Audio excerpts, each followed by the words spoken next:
Plants vs. Zombies was a PC game that was released on May 5th, 2009.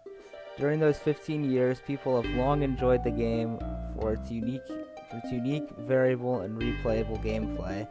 However, one interesting thing about the game is that during that time, it was generally considered to be a very bug-free and stable game. There wasn't really any obvious ways to crash the game, without hacking or modding at least. And there wasn't really considered to be any bugs in the game.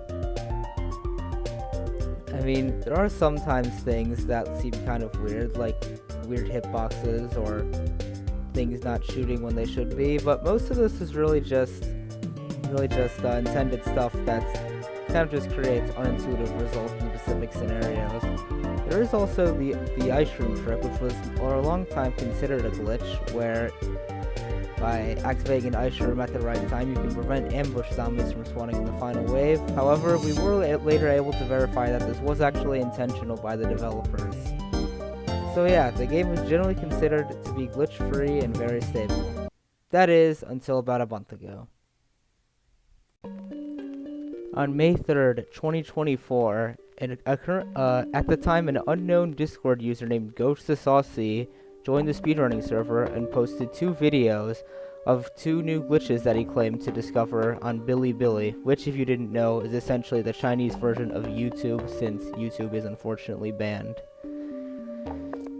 If we go to watch them, in this first one, he plants a cob cannon, he then leaves the game in Last Stand, he then plants a snow pea, plants an imitator potato mine, launches the cob cannon. After it dies, potato mine does some weird stuff here, and as you see in a second, potato mine now has infinite health and stalls a giant group of zombies forever.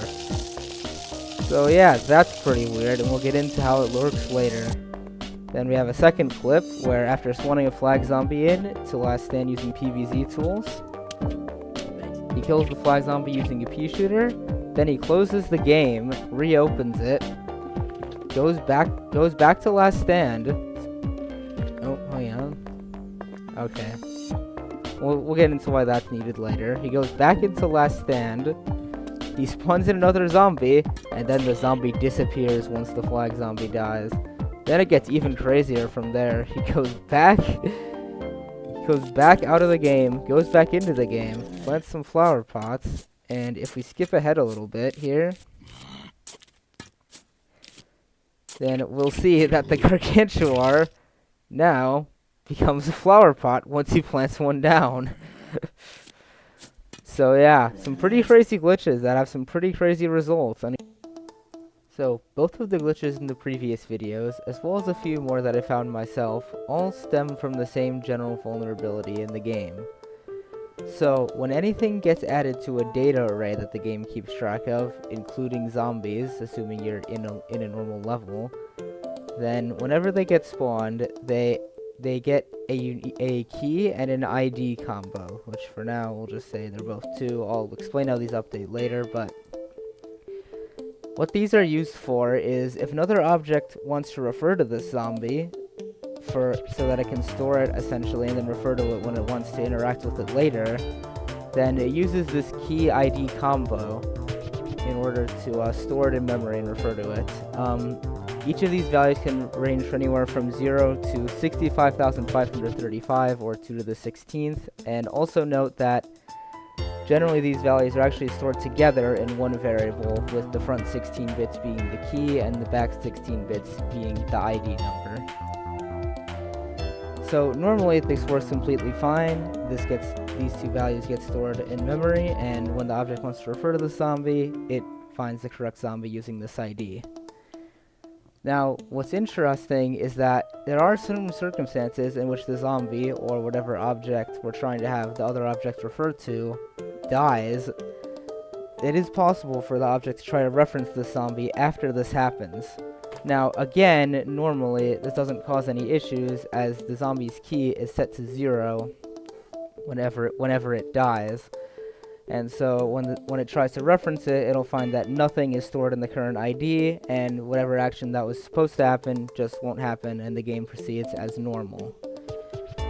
However, when we can cause some issues by forcing another zombie, let's say this, to spawn in the same key ID combo that the previous zombie was in. Then when the object tries to grab the object associated with the ID, it'll grab the new object rather than the old object. And that's where things start to get broken, because it'll try to perform an action on an object that it wasn't originally intended to and it wasn't originally referring to. However, in order to make these key ID combos actually match up, you have to be very precise. They won't just match up by chance. You have to be very specific and very technical in what you do. So, let me start over. Let's put this back over here. Let's get rid of these. So, when the first zombie spawns in, we'll start with a key of 0 and an ID of 0. Now, the key of 0 doesn't mean that the zombie isn't there. This is actually just a little bit of just making it easier to understand. These keys don't actually start at 0. Instead, they start at a very large number, like around 40,000 or something, and it's actually different for each array. But in order to make the explanation simpler, as well as just to make it simpler following along in the actual game, we're going to assume that the keys start at 0. So when the first zombie spawns, it gets a key of 0 and an ID of 0. Then, when a second zombie spawns, assuming the first zombie is still alive, then it will have a key of 1 and an ID of 1. The way the key updates is it goes up by 1 no matter what. So for each new zombie that spawns, it'll go up by 1. Now let's suppose this zombie dies after this zombie is spawned. Then this zombie will actually go into the we'll put over here. This is going to be our free list, and this is where the game keeps track of zombies that are dead but still technically stored in memory, as they haven't been replaced by something else. Now, when this conehead spawns, it'll essentially take the normal zombie's place. So when this conehead gets spawned into memory, it will get a key of 2, since the keys are still going to progress normally, but it will not get an ID of 2. Instead, since there's a zombie in the free list now, it'll get the ID of the zombie that is located at the top of the free list, which in this case has an ID of 0. And now that this ID has been used, this normal zombie will be removed from memory entirely. Now, let's say that let's just say that a new normal zombie is spawned into memory. It will now get a key of 3, and it will get an ID of 2, since this is the next ID that is available. Now, let's say before spawning in another zombie, we kill both of these zombies. We kill this zombie first, which will send to the top of the free list. Wrong one. That one in a second. This one gets sent to the top of the free list. It'll still have the key of 3 and the ID of 2, although only the ID matters once the zombie is dead. And then we will kill the normal zombie that was spawned first. This gets moved down. When zombies die, they go to the top of the free list, which is very important. Really? I did this again? How does this keep happening? Okay, anyway. Then, when this newspaper zombie gets spawned in, it's important to note that it will get the ID of the zombie that was spawned, that was killed most recently, because that's going to be the zombie that's at the top of the free list. So in this case, it will get a key of 4 that's going to continue going up, and it will get an ID of 1, since that's the zombie that's at the top of the free list specifically. Note that the zombie being killed most recently having the same ID as the next zombie that spawns is actually quite convenient for testing this glitch, since in order to get the zombies to have matching IDs, all you need to do is make sure that the normal zombie that gets killed is the last entity that's been removed before the new zombie or whatever other object you're experimenting with spawns. So now we figured out how to get the keys to match up between a dead zombie and a newly spawning zombie. Or we have to get the IDs to match up, but in order to get the keys to match up, what we have to do is leave the game. This will actually reset the zombie array. It'll get put to its same state, but the keys will start going up from 0 again. So if we leave the game, go back in, and spawn a new normal zombie, then it will get a key of it'll go back to a key of 0 instead of a key of 5 since the keys have reset, and it will get an ID of 2. So if we get both of these to match up, if you can get both the key and an ID of a newly spawning zombie to match up with one of a zombie that's killed, or anything else that we're trying to do, we'll try to get to match up in a similar fashion, then if another object tries to refer to this key and ID pair after the zombie dies and after a new zombie is spawned in, then it'll think that it's referring to a valid object and the object that it previously referred to in the past, but if we set things up right, it'll actually be referring to a totally new object and may attempt to perform actions on this object, thinking it's a different object. And this can lead to some pretty glitchy behavior, as you'll see when we go into the glitches themselves. I believe that now is a good time to introduce my Python script, which I've used to hopefully help visualize what the keys and IDs look like for the different arrays that will take place during these glitches, with this memory manip.python file, which I've added into the files that I used for the Plants vs. Zombies tool-assisted speedrun. If you haven't watched that, I would highly recommend it. It's a few videos down on my channel. And this should hopefully help you in understanding how these glitches work. You just go into your script here, make sure you're in the right folder, type in python memory manip.py. It'll do some intro stuff that's just from the Python PVZ module. Then it asks if you want to print animation data. If you do, print Y. This will be useful for one glitch, but not for all of them. And then it will print out all the data for all the plants and the zombies that are on the field. Currently, I'm at last stand, and I've planted a few plants that you can see here, but I haven't spawned any zombies yet. The zombies that are here are actually the zombies that are in the preview. Note that all of their keys are 0 because they have all despawned since I have entered the level, even though I haven't spawned any zombies yet. And the plants actually have keys and IDs starting at 0, and they also have animations, keys, and IDs, which we'll get into later. This is a very good way to help keep track of all these arrays and how they update, and I highly recommend using it to follow along if you're going to try to perform these glitches on your own. I will leave a link to the GitHub page, which includes the memorymanip.python file. Before I get into the specific glitches, I would like to introduce the newly created Plants vs. Zombies decompilation. This was recently created by, I believe, other members of the Chinese community who looked at the assembly code very closely and were able to decompile it into a C++ code, which contains all the different classes and methods and all of the code to run the game. You can actually compile this yourself and run this version of the game as well. Note that it will not work with PVZ tools because memory values are different, and there are some slight inaccuracies in some places.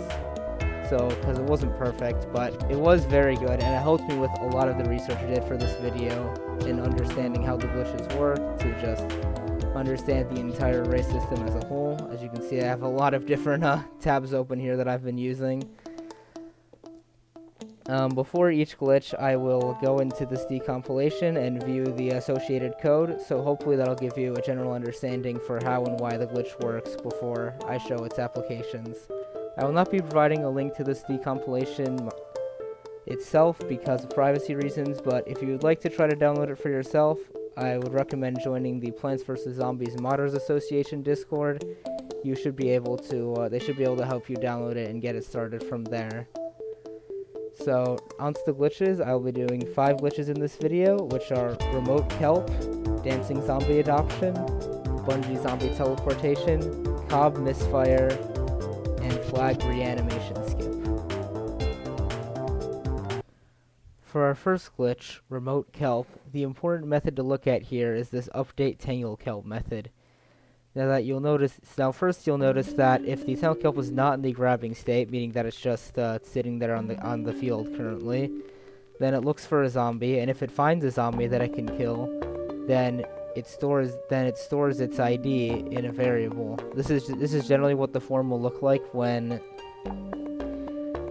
the game is going to store an ID. It's going to call some get ID method, in this case the zombie one, and store it in a variable.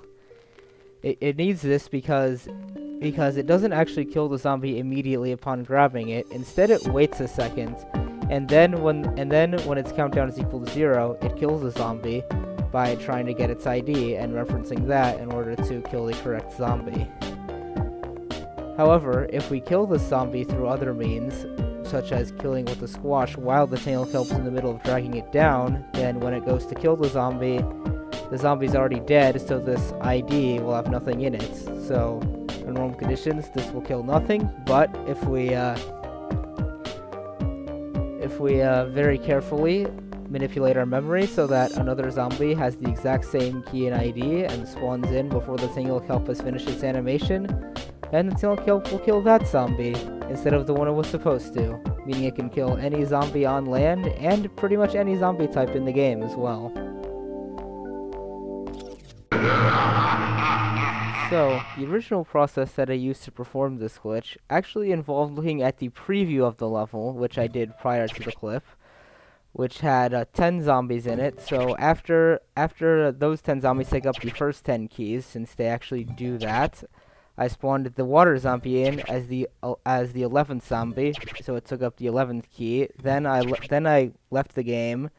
Then using PVZ tools, I very carefully, as you can see, spawned 11 other zombies to use up the first 11 keys. And after that's done, then I can finally set up the glitch by killing the zombie. So we set up a squash to kill him. We make sure we activate the kelp right before the squash comes. Then the kelp drags him down, but the squash kills him first. And after that, once we spawn a zomboni in, which should be in a second, then the zomboni dies from the tankle kelp, because it wind up having the same ID. One thing to note is that it is important that the zomboni the zombie that killed is the last zombie that got killed before the zomboni spawned, so that they have matching IDs in addition to matching keys. However, I then found a better way to do this glitch, where instead of using the preview, we just reset after the preview zombies are done. That'll reset the keys immediately. And then, once we do that, we can just spawn one zombie. That'll be in key 0. And then we just spawn the zomboni, and that'll also be in key 0. So if you just reset the level twice instead of once, you don't have to worry about the preview, which is a lot easier of a method to get the glitch to work. And there it is again, the zomboni just dies immediately from the kelp. And here's a clip from from my friend Bulbasaur Represent, who's also a very prominent member in the speedrunning community, getting this glitch without using PVZ tools and a naturally spawning zomboni. It doesn't even make it on the screen, it just dies immediately. So, Remote Kelp is a pretty cool and pretty funny glitch to mess around with PVZ tools. For the next glitch, which I've called Dancing Zombie Adoption, the important code is here, which the game uses to determine whether the dancing zombie needs to summon backup dancers. In normal gameplay, after the dancing zombie spawns, he spawns 4 backup dancers all around him, and after every few seconds, it checks if it needs to spawn more, if any of the backup dancers have died. However, in order to check if the backup dancers have died or not, the game uses the ID system again. The dancing zombie gets has an array with 4 follower IDs in it, and these are supposed to store the 4 backup dancers. Now, when the game kills one of the backup dancers, then the zombie that has this ID is removed, and the ID will have a null pointer, and the game will realize it needs to spawn more backups. However, if we are able to spawn new zombies in with the exact same key and ID values as the backup dancers that died before the dancing zombie makes this check, then the dancing zombie will think that all of its backup dancers are alive, even though some of them have died, and it won't spawn new ones, which looks kind of weird if you're used to seeing the dancing zombie continually spawn backups. It'll just sit there with only one. It's important when setting this up that the backup dancers are always spawned in a very specific order, starting with the one on top, then the one on the bottom, then the one in front, and then the one behind. It's very important to know the exact order in which these backup dancers spawn, because that determines how we need to set the glitch up, as you'll see in the next video. So to set up this glitch, I went to the level 2-8, and right as the dancing zombie spawned on wave 6, I quit the level, making sure to quit level before it spawns the backup dancers. Then, when I go back in, I place a walnut down. This will stop the dancer zombie from spawning new backups while it's eating the walnuts. And then I make sure that I dig up some plants to make sure that the middle guy dies first, then the guy in the bottom, and finally the guy on top.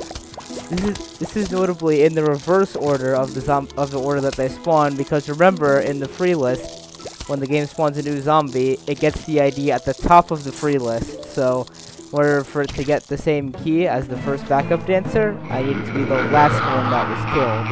So the top guy is the first key, and therefore the first zombie needs to have his ID, so that's the guy that needs to die last, and it follows from there.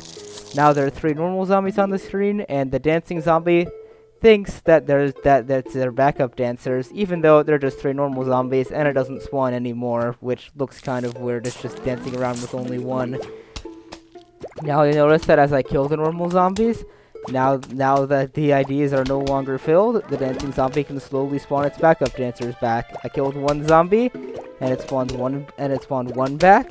Then I killed a second zombie, and now it's going to spawn a second backup dancer. So that's how that glitch works, and it's not that cool to mess around with, but it is kind of cool for illustrating how the glitch works in general. Now, this next glitch, which I have called Bungee Zombie Teleportation, is a lot more interesting than the previous 2. Now, you might be thinking that when the Bungee Zombie drops down on a plant, all it does is just sit there for a bit, and then when it's time to steal the plant, it just takes whatever plant is on top. However, it actually has a somewhat hidden extra step that's kind of in between those. You see, it has the step where it steals the target, and there's a little bit of time that goes by before it lifts it, which is the time in the game where the Bungee is putting his hands around the plant. Interestingly, when it does this, it actually stores the plant in an ID. It stores the plant that it's going to steal in a very short amount of time in an ID in the steal code, and then when it lifts it, that's when it uses this ID to try to steal the plant. However, in this time, if we shuffle the plant that the Bungee is planning to steal, and then carefully get a new plant down that has the same key and ID, then the Bungee will actually steal the new plant instead of the old one. Well, it looks really weird in the game, as you'll see, because the plant actually appears in 2 places at once. However, it's not actually on the spot that the Bungee is on, it's just drawn there because the Bungee is planning to steal it. However, much more is going on than just a visual change. As you'll see, there are some pretty cool things that you can do with this, which you might be able to see in the code if you're paying attention.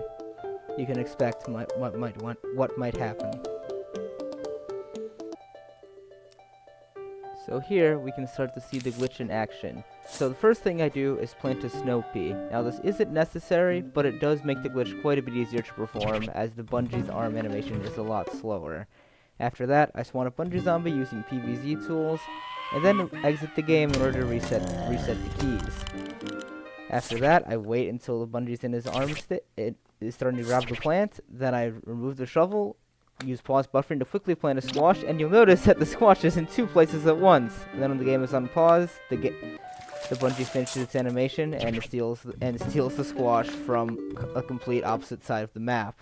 Now you'll see I have a lily pad and a pumpkin set up in advance. You might be wondering what those are for, or you might have an idea if you were looking closely at the code. Now I plant the snow pea to get the glitch ready, reset the keys once again, have the Bungee's attempt to steal the snow pea, and after that, we plant a cattail, and then we now have a lily pad on land. Because when the game normally has a Bungee steal a cattail that has a pumpkin around it, it will try to put a lily pad down so the pumpkin's not just floating afterward. But we messed with it and caused it to put a lily pad on land, since that's where the Bungee zombie was. Now you'll see another demonstration where a Bungee zombie is actually able to steal a cob cannon, which isn't normally possible. You'll see I shovel it, Then I can plant a Cob Cannon once I've shuffled the Snow Pea and it's got its ID, and then we have it steal a Cob Cannon. This is possible because the check for the Cob Cannon, check for the plant that Bungee is stealing as a Cob Cannon only happens when the Bungee is stealing the target, not in the Bungee lift target code. So if the Cob Cannon gets there afterward, it's able to steal it. And just for fun, I decided to see the cattail works completely as intended. It's just on land instead of in the water, which looks really weird. But it still has the exact same shooting code and works the exact same way. Now, as you'll see in a second, we can also have the reverse scenario. Here, rather than having the pumpkin where I'm going to spawn the Bungee zombie, I planted the pumpkin on the spot where the cattail is going to be. And something slightly different is going to happen compared to previously. We plant the Snow Pea once again. We exit the game. We spawn the Bungee. Oh, apparently did the opposite order there. Whoopsie. So yep, we go back into the game. We plant the cattail. We get the cattail only once the Bungee is grabbed onto the Snow Pea. And now the pumpkin is floating. It only has a lily pad around it. The game did not think it needed to plant a lily pad because the spot the Bungee was on did not have a pumpkin. One last thing.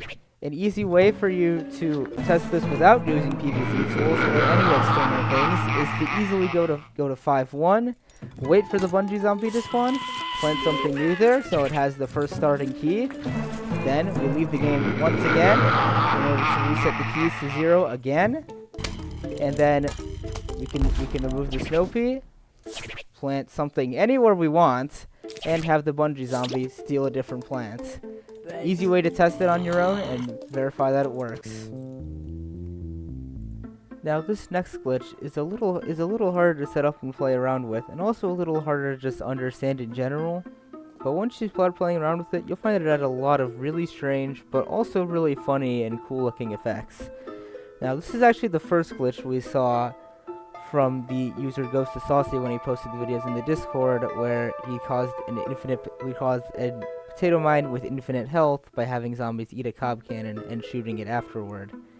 Now he originally called it in his video, he called the glitch Potato Skip Skip, but in the English community we never really had an original potato skip, and it also kind of only applies to the potato mine specifically, whereas the glitch can apply to almost every plant in the game, not just the potato mine.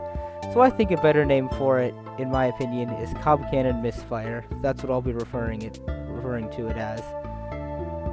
So, first thing to look at is when we mouse down, most of the time when this function is called, which occurs when we click on top of any plant, most of the time this function just does nothing. However, if we're mousing down on a Cob Cannon that is ready to fire, it actually assigns the ID of the Cob Cannon that we just clicked on to the cursor object, and as you'll see, when we fire this, it tries to look at this ID. So here, when we go to fire it, it's actually in the board, since we're looking at the cursor here, and we're not on top of a plant anymore. In mouse down Cob Cannon fire, we'll see that it tries to get the Cob Cannon that's going to fire by checking for the ID, and if it finds a plant in this spot, it doesn't check anything about it, but if it finds a plant in this spot, then it calls the Cob Cannon fire on the plant. So if we go back here and we do a quick search, we can go to the Cob Cannon fire method. You notice that the first thing here is actually an assert statement that tries to check if the plant state is Cob Cannon ready. However, this assert statement only goes through on debug versions of the game, and on final versions, these statements are ignored. So on the debug version, the game would try to crash immediately after you shot the Cob Cannon. If you tried to get a new plant to spawn into it, it would crash immediately because this new plant will not be in the Cob Cannon ready state. However, in real versions of the game, this is ignored, and then we do some weird things that are definitely not supposed to happen to plants other than the Cob Cannon. We set the state of the new plant to the Cob Cannon firing state, which is not used for plants other than the Cob Cannon. We set a shooting counter, which is also not used for plants that don't shoot projectiles normally, and as you'll see will cause some issues later on, which can also crash the game. It plays an animation called anim shooting, which not every plant has. And you could expect that this would break a lot of stuff, since these plants are doing new actions that were never intended by the game. And we'll see some of the ways this can break it in the next few clips. So the setup for this glitch is a little bit more advanced than the previous one. First of all, remember how I said that the Cob cannon shot sets a shooting counter? Well, for reasons I don't quite understand, adding a snow pea makes the behavior of this a lot more consistent and avoids a lot of crashes. Second of all, as you can see, we can't just use a shovel on the Cob cannon and plant another plant, since the cursor will be busy holding the Cob cannon shot. So we have to allow zombies to eat the Cob cannon and have the imitator turn into a plant after the Cob cannon is dead. And there's the infinite potato mine again, stalling these zombies forever. This can have wildly different results depending on the plant that you decide to imitate. It must be an imitator because this is the only way that we can have a plant be on the field after the Cob cannon dies. Unless you want to use a Bungee zombie, as we talked about in the previous one. But that's very specific. Anyway, as you can see, Cactus just kind of stops working. If you try it on that, it shoots one high shot that goes over everything and then stops. For certain plants, the main thing it does is not to cause different behaviors, but rather weird animations.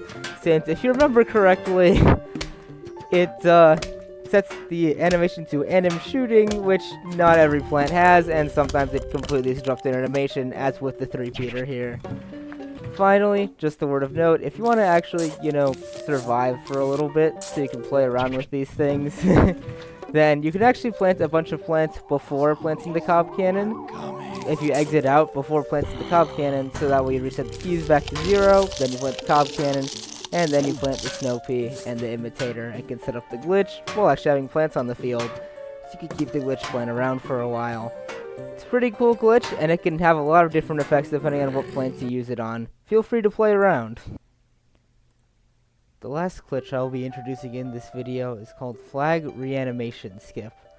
Now this skip is much more interesting than the previous glitches, but it is also much harder to mess around with.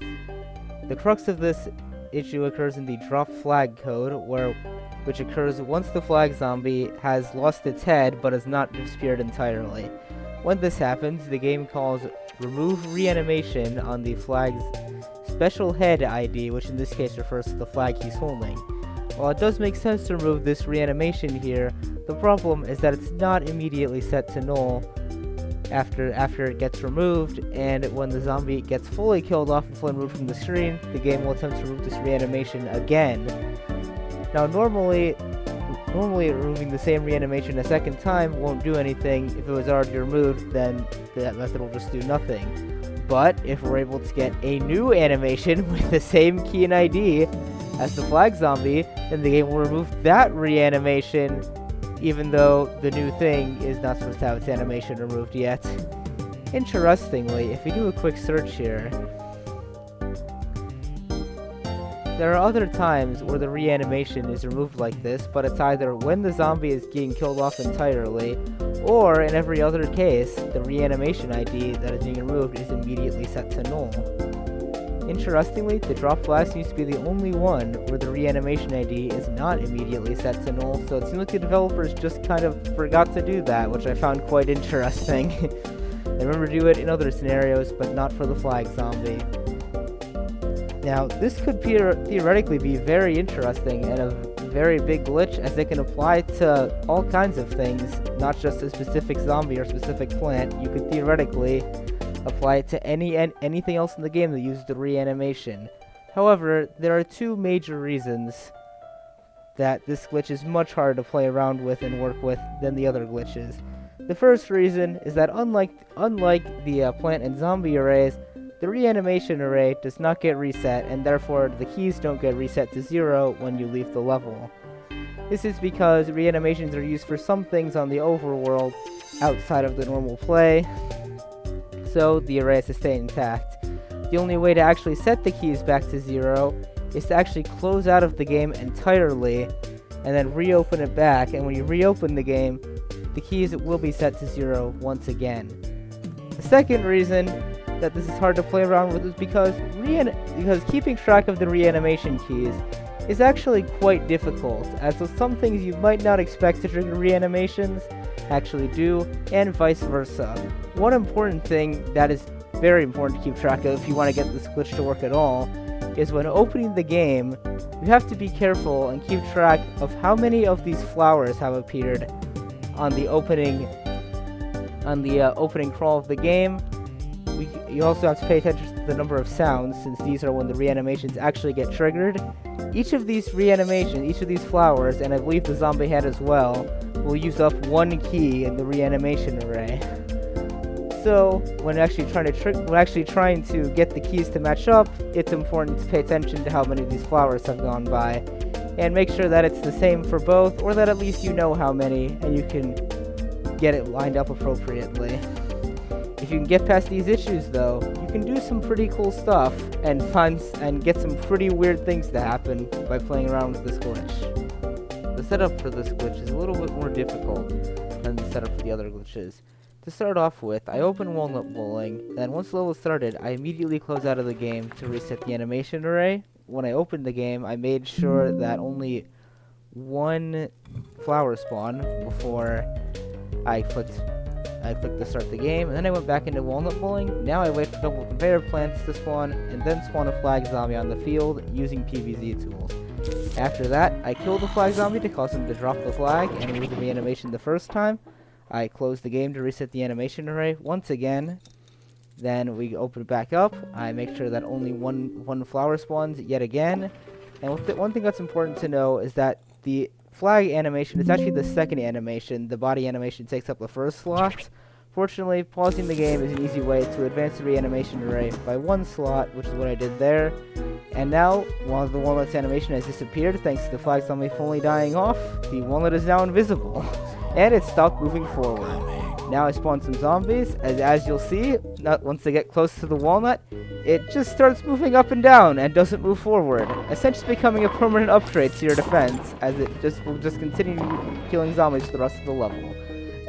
Another thing you can do with it, in this case, I set it up so that a repeater could be removed. Again, pausing moves it one forward to make up for the fact that the body of the flag zombie dies before the special animation dies, which is the flag, and once the repeater tries to shoot, the game crashes because the repeater uses its animation to determine the height of the projectiles.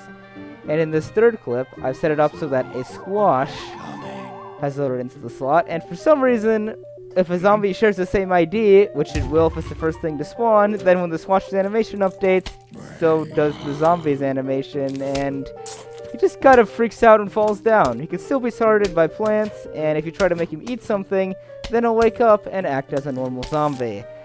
Kind of a strange thing, but this is only half of the story with this glitch, because we can take this glitch even further. If, after we've gotten an animation removed using the flag zombie, then if we get a new animation to have the same key and ID once again as the animation that was removed, the old animation will take on that animation instead of the animation that it was supposed to have, since it thinks those two objects are now sharing an active animation. In this case, I removed the repeater once again, as I did previously, and you'll see that when we start the onslaught, it's now a zombie. One important thing to note is that when the flag zombie fully dies off, the special head animation is actually removed before the body animation. So, it's important. So in this case, we don't want to pause first, as we need one object to take up the first key before we get to the key with the animation. Now, as you saw in that clip, the repeater was able to shoot, but it shot too high because the zombies' animation hitbox was too high, and it missed the zombies entirely, and the game crashed once it died. Finally, I had to include this. I set up a starfruit, and setting that up so that it will now. And now zombie will now share its animation, and as you can see, some really weird and funny stuff will happen once the starfruit starts shooting. For now, everything's boring. The starfruit is sharing the zombie's animation, which already looks kind of weird. The zombie's already doing some weird stuff, but it's about to get a lot weirder once they hit in range. Once the starfruit starts shooting, the zombie not only just starts completely freaking out and losing his head, it also starts moving backwards. which normally never happens. Zombie is just moving backwards, not hypnotized, nothing weird like that is going on. And then the starfruit stops shooting, and it just turns back into its normal state, but it doesn't move. It just stays in one spot, and once the starfruit starts shooting again, it continues to move backwards. And it's going to continue moving backwards so long as the starfruit is shooting, eventually just going completely off the screen. Here, stop shooting again for a second, but then it started again. I'm having to use some instants just to stay alive. And yeah, it's just gonna keep moving backward as long as the starfruit is shooting. It looks really weird and I just had to show it. You can see this glitch is a lot of fun to play around with. And once the starfruit gets eaten, then the zombie will be removed. It won't have animation anymore because they were showing animation and it's starting moving forward again. So for my overall thoughts on these recent discoveries, I think that these glitches in Plants vs. Zombies are really cool. There hasn't been anything remotely like them in 15 years since the game came out, up until recently. And I enjoy looking at the code and experimenting with these glitches and figuring out how they work.